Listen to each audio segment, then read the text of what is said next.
Je suis Djouma Dramé Diallo, fondatrice et directrice d'Impact Santé, et nous sommes engagés dans la lutte contre le cancer du sein.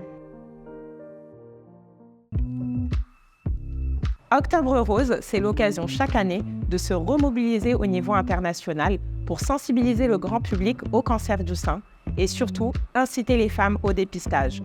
Au Mali, c'est également l'occasion d'alerter sur un autre cancer féminin, le cancer du col de l'utérus.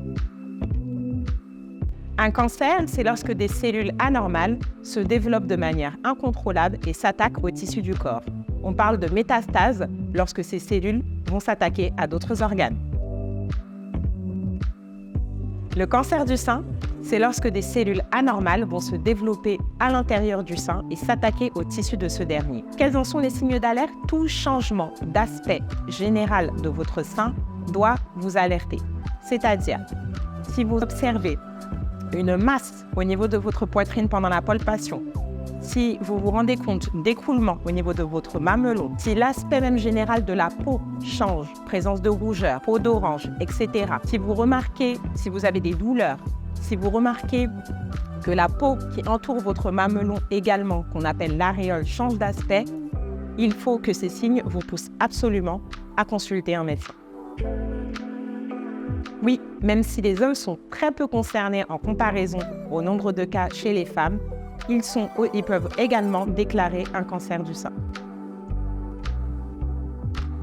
Oui, on peut mourir du cancer du sein, mais on peut surtout y survivre grâce au dépistage précoce et au traitement.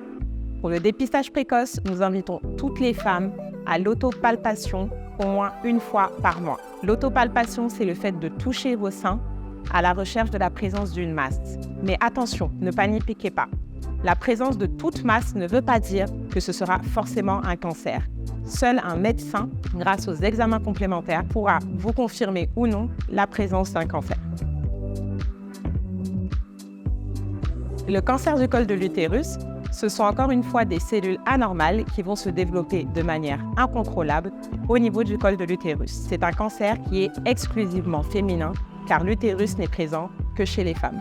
Les signes du cancer du col de l'utérus vont être des saignements anormaux en dehors des règles, des douleurs lors des rapports sexuels ou des pertes vaginales plus abondantes et malodorantes. Le cancer du col de l'utérus se déclare suite à une infection au virus HPV. C'est un virus que l'on peut attraper lors de rapports sexuels non protégés. Dans la majorité des cas, le corps est en mesure de se défendre seul. Mais dans certains cas, cela peut se compliquer en cancer. Le cancer du col de l'utérus a plusieurs modes de traitement différents, comme la chimiothérapie, la radiothérapie ou la chirurgie. Le principal message à retenir pour la campagne Octobre Rose, c'est le dépistage. Mesdames et messieurs, faites-vous dépister. Le dépistage précoce sauve des vies.